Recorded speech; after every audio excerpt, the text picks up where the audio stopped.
आइए मैं वेदों से वो मंत्र साबित करता हूँ आपको कि हमारे भाई जो आज ये कहते हैं कि हमारे धर्म के अंदर जो है इस्लाम है ही नहीं है, हमारी किताबों के अंदर इस्लाम है ही नहीं है और हमारी किताबों के अंदर इस्लाम के बारे में कुछ है ही नहीं है। आओ मैं सुनाता हूँ आपको। एक मुसलमान जब अल्लाह रब्बुल आलमीन की इबादत करने के लिए मस्जिद जाता है नमाज पढ़ने के लिए, वो नमाज क्या होता है? नमाज का जो संधि विच्छेद है उसको कहा जाता है कि नमो नमः। आप किसी पंडित को देखे होंगे, अगर खड़ा होता है या किसी को देखता है तो कहता है नमो नमः, यानी मैं आपको नमन करता हूँ, आपके सामने झुक रहा हूँ। ये संस्कृत ट्रेडिशन है, नमो नमः यानी मैं आपके सामने झुक रहा हूँ। झुकना सिर्फ ईश्वर के सामने होता है, झुकना सिर्फ अल्लाह तबारक व तआला के सामने होता है। भाइयों, मैं संस्कृत का एक विद्यार्थी हूँ तो मुझे संस्कृत का पूरा ग्रामर मालूम है और उसका मतलब ये होता है कि आप झुक जाइए। झुकने का मतलब अल्लाह तबारक व तआला के सामने। तो नमाज प्लस आज को जब मिलाते हैं उसका होता है डिफिनेशन नमाज, और नमाज जो हम पढ़ते हैं उसको अरबी में सलाह कहा जाता है, अस्सलाह कहा जाता है। लेकिन अगर आप हकीकत में देखने के लिए जाएं तो नमाज का जो शब्द है वो संस्कृत से लिया गया है, संस्कृत शब्द है और ये फारसी का भी शब्द है और उर्दू में भी इस्तेमाल होता है। तो नमाज जब हम पढ़ने के लिए जाते हैं तो एक आदमी पूरी तरीके से पाक साफ हो जाता है और फिर अल्लाह तबारक व तआला की इबादत करने के लिए जाता है। मैं आपसे सवाल करता हूँ, जब हमारे हिंदू भाई मंदिरों के अंदर जाते हैं पूजा करने के लिए तो किसका इबादत करने के लिए जाता है? किसकी पूजा करने के लिए जाता है? रामचंद्र जी की, श्री कृष्ण जी की। लेकिन इन लोगों ने तो कहा है कि यार मेरी पूजा ही मत करो, मेरी भक्ति ही मत करो। क्यों? रामचंद्र जी का जो उस्ताद था विश्वामित्र जी, रामायण के अंदर ये मंत्र मौजूद है, बालाकांड आप उठा करके देख लीजिएगा। बालाकांड के अंदर विश्वामित्र जी रामचंद्र जी के उस्ताद हैं। अब मान लीजिए अल्लाह तबारक व तआला संपूर्ण जगत को पैदा करने वाला है और तमाम लोगों को पैदा किया, गल्ला भी देता है, अनाज भी देता है, हवा चलाता है, सूरज की रोशनी देता है, चांद की रोशनी देता है, यानी तमाम चीज अल्लाह रब्बुल आलमीन जो है मुहैया करता है। तो अल्लाह का कोई टीचर ही नहीं है, अल्लाह का कोई उस्ताद ही नहीं है। अल्लाह अंतर्यामी है, खुद वो जानता है कि हमें क्या करना पड़ेगा और क्या नहीं करना पड़ेगा। फॉर एग्जाम्पल मान लीजिए मुझे जिस उस्ताद ने पढ़ाया है उसको भी किसी उस्ताद ने पढ़ाया होगा, उसको भी उसको उस्ताद ने पढ़ाया होगा। उसका ये मतलब बनता है कि हमको पढ़ाने वाले हमसे ज्यादा जानते हैं, उनके पढ़ाने वाले भी हमसे ज्यादा जानते हैं। तो रामचंद्र जी भगवान कैसे हो गए जबकि उसका उस्ताद है, उसका टीचर है और उसका नाम है विश्वामित्र। आइए रामचंद्र जी की इबादत करने वाले मेरे हिंदू भाइयों, रात के अगर 2:30 बजे आप मेरी बात को सुन रहे हैं या सोशल मीडिया के जरिए से अगर मेरी बात को आप सुन रहे हो, आओ मेरे भाइयों, आप जिसकी इबादत कर रहे हैं, जिसकी प्रशंसा कर रहे हैं, जिसकी भक्ति कर रहे हैं, रामचंद्र जी तो खुद ही दूसरे का इबादत करते थे, दूसरों की भक्ति क्या करते थे, ईश्वर की इबादत क्या करते थे। रामायण के अंदर बालाकांड के अंदर ये आज भी मंत्र मौजूद है, इस मंत्र को आज तक रिमूव नहीं किया गया है। कौशल्या सुप्रजार पूर्व्य संध्या परवर्तते उत्तिष्ठन् रसार्दूल कर्तव्य देव मौनिकम। मेरे भाइयों, विश्वामित्र जी रामचंद्र जी के जो टीचर है, जो उस्ताद है, रामचंद्र जी को कहते हैं ऐ मेरे शागिर्द, ऐ मेरे स्टूडेंट, उठ जाओ, सुबह का सूरज तुलू होने वाला है। ऐ रामचंद्र जी उठ जाओ, सुबह का सूरज तुलू होने वाला है। नहा लो, अपने आप को पाक और साफ कर लो, जिस्म को धो लो और जा करके अल्लाह रब्बुल आलमीन की इबादत करो। कौशल्या सुप्रजारमा पूर्व्य संध्या परवर्तते उत्तिष्ठन् रसार्दूल कर्तव्य देव मौनिकम। मेरे हिंदू भाइयों, किताबें मेरे पास अवेलेबल, मैं आपको 24 घंटा दिखाने के लिए तैयार हूँ।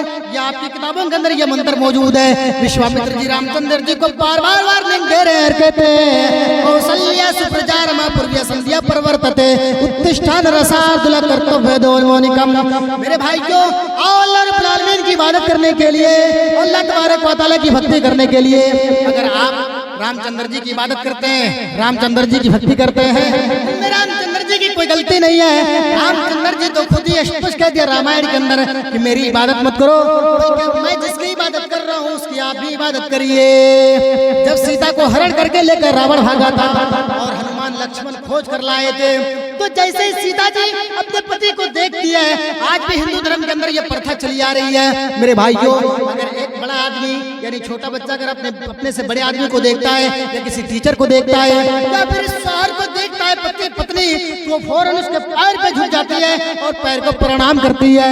मेरे भाइयों, सीता जी को जैसे छुड़ा करके लेकर आता है, देखते हैं सीता जी कि मेरे शौहर खड़े हैं, फौरन झुक जाती है और रामचंद्र जी की पैर छूने लगती है। रामचंद्र जी पांव पकड़कर उठा लेते हैं, कि बीबी को खड़ा कर लेते कहते हैं राम रामाय नमः, राम रामाय सत्यमस्ति।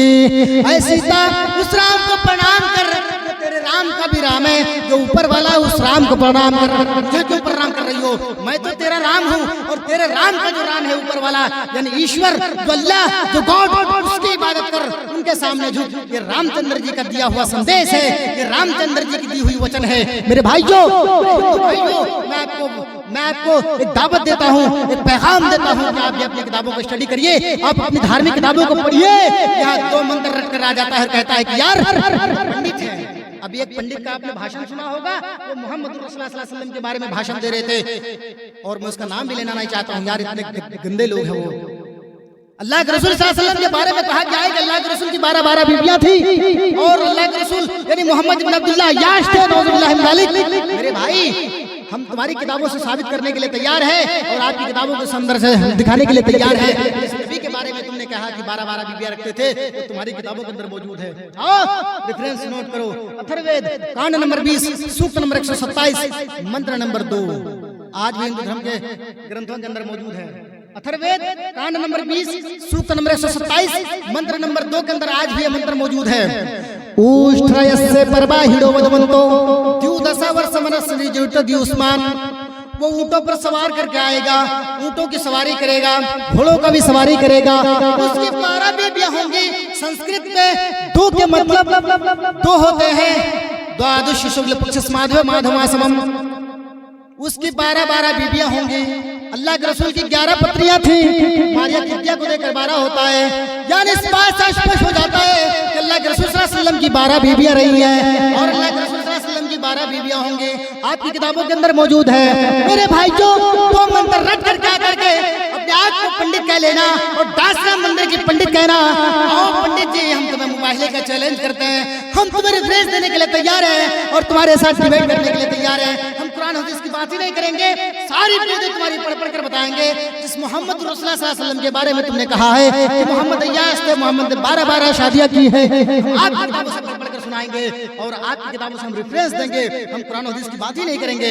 आओ, मुबाहिले का चैलेंज करता हूं मैं, तुम्हें भरे मजमे में चैलेंज करता हूं, बुला लो किसी भी स्टेज पर, हम तुम्हारी किताबें लेकर के भर देंगे, और तुम्हारी किताबों से हम साबित करने के लिए तैयार है।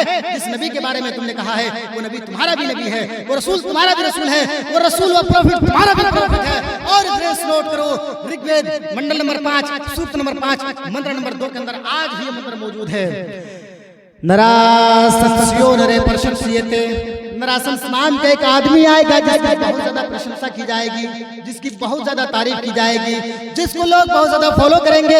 आज गूगल सर्च करके देख लो मेरे भाइयों, इस्लाम बहुत ही तेजी के साथ फैलता हुआ जा रहा है, इस्लाम में लोग आते जा रहे हैं। इसका मतलब ये है कि Islam is the right religion, इस्लाम बहुत बेहतर मजहब है। इस्लाम जो दीन है वो दीन बेहतर दीन है, यहाँ ना ऊंच नीच का और ना ही किसी चीज का भेदभाव है। मेरे भाइयों, आप मस्जिदों के अंदर आइए, जहाँ मौलाना रफीक बैठ करके नमाज पढ़ते हैं, खड़े होकर के नमाज पढ़ते हैं, वहाँ पर अगर दिल्ली का भिखारी भीख मांगने वाला आ जाए और मेरे बगल में खड़े हो जाए, ये कहे कि मौलाना साहब हम आपके बगल में नमाज पढ़ रहे हैं, तो मौलवी रफीक को तो कहना दूर की बात है, मौलवी रफीक का बाप भी नहीं कह सकता है कि तुम फकीर हो, तुम्हारे बदबू आ रही है, तुम हमारे यहाँ से हट जाओ। मेरे भाइयों, लेकिन आप मंदिरों का जायजा ले लीजिए, ब्राह्मण का लाइन अलग होता है, शूद्र का लाइन अलग होता है, वैश्य का लाइन अलग होता है, क्षत्रिय का लाइन अलग होता है। क्षत्रिय ब्राह्मण के लाइन में नहीं जा सकता है, ब्राह्मण क्षत्रिय के लाइन में नहीं आ सकता है। इस तरीके का भेदभाव कहा जा रहा है, इस तरीके से भेदभाव करता है। लेकिन मेरे भाइयों, हमारे इस्लाम ये है कि आपको ना भेदभाव की तालीम देता है और नहीं किसी चीज की तालीम देती है।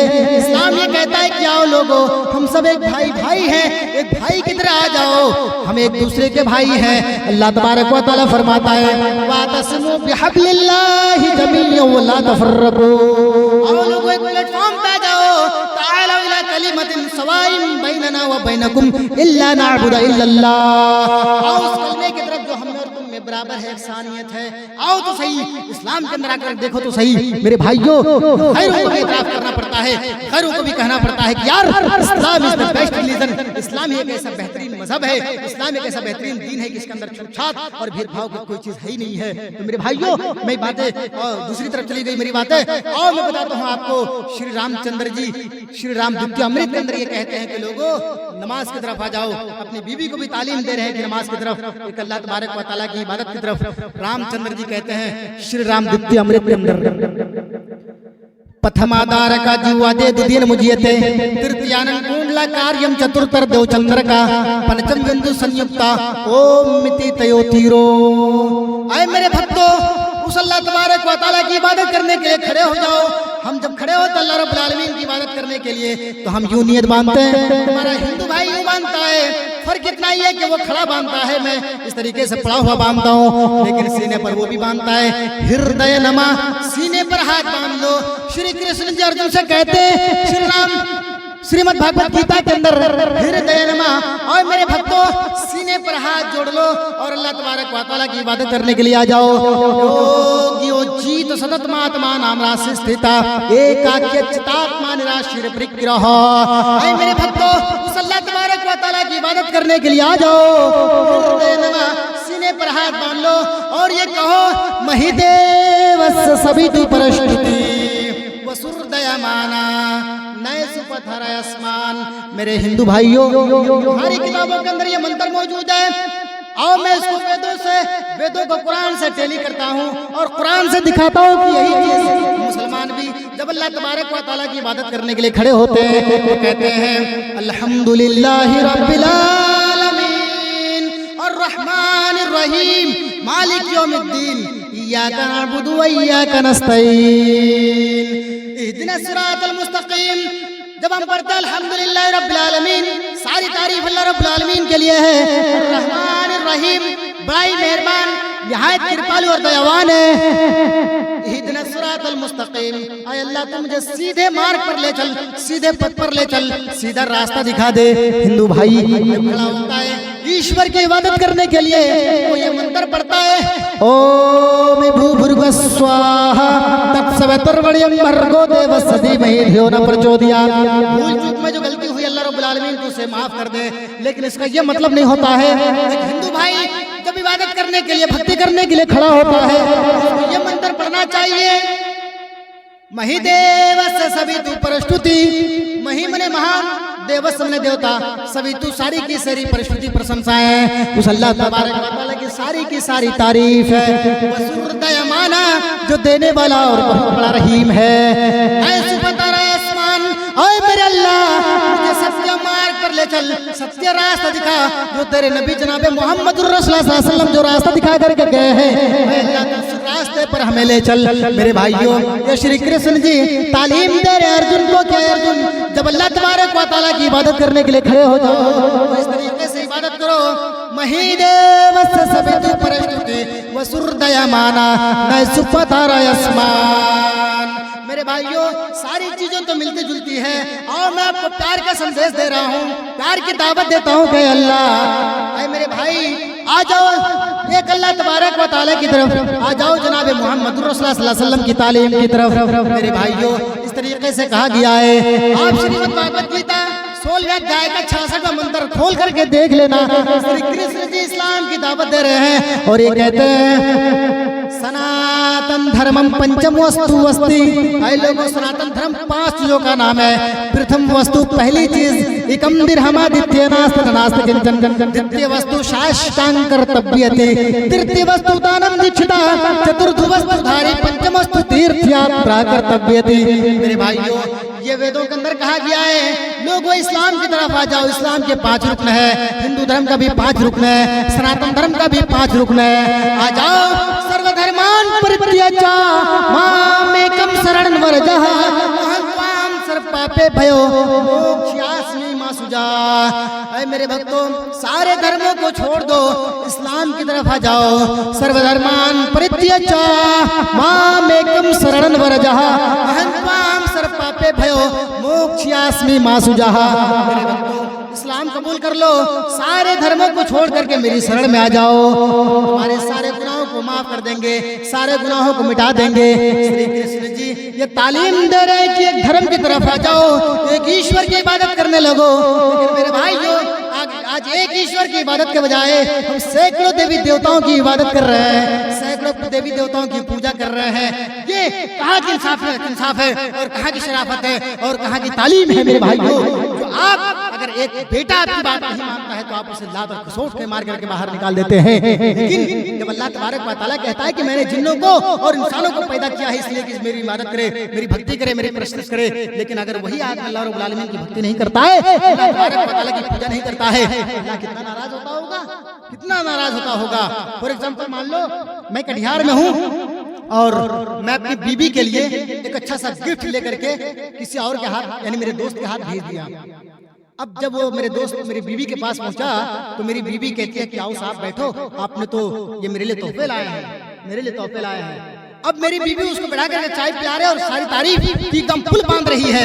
अब मौलाना रफीक को पता चला कि यार कमीनी साड़ी या कोई भी और चीज मैंने खरीद के भेजी है, लेकिन तारीफ तुम मेरे दोस्त की कर रही हो, मार लात की घसोट के उसको फिर से बाहर निकाल देंगे।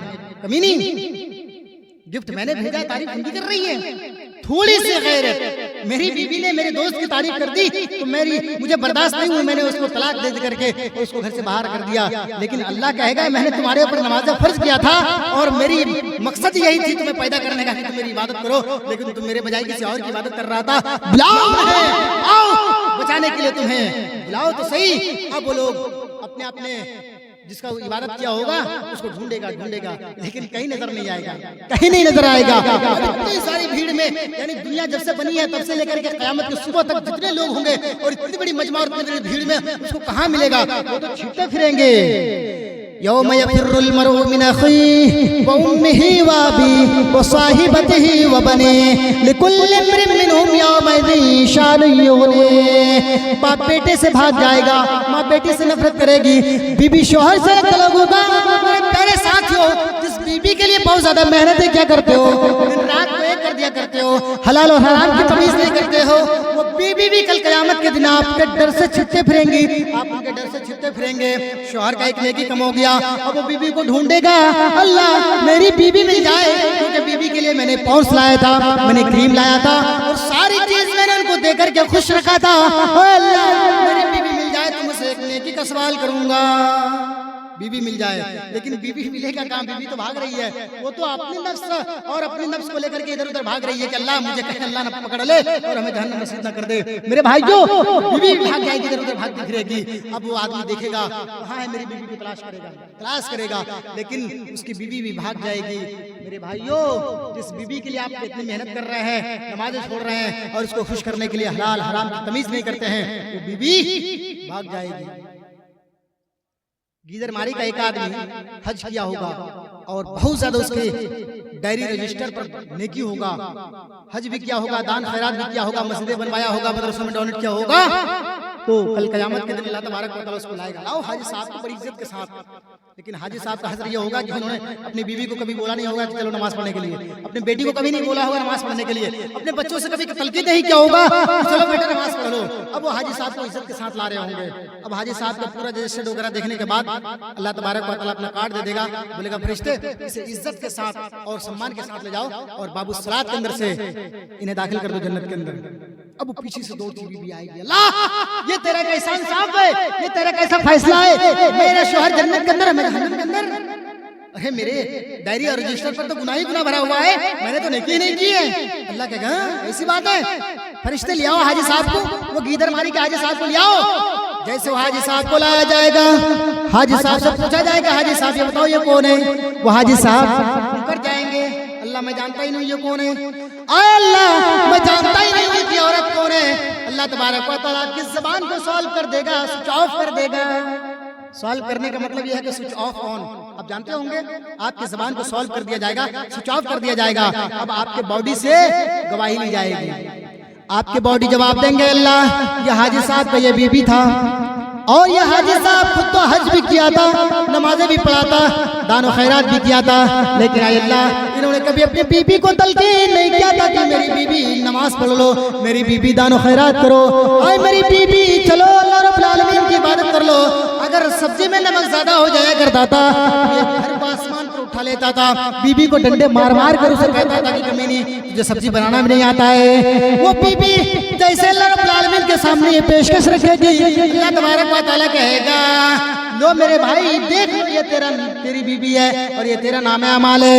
अल्लाह तबारक व तआला फरिश्तों से कहेगा मेरे फरिश्ते इन हाजी साहब को भी इसकी बीबी के साथ जहन्नम के अंदर डाल दो, कोई परेशानी हाल नहीं होने वाला है, कोई आपको पूछेगा भी नहीं, आपको घसीटते हुए जहन्नम के अंदर डाल दिया जाएगा।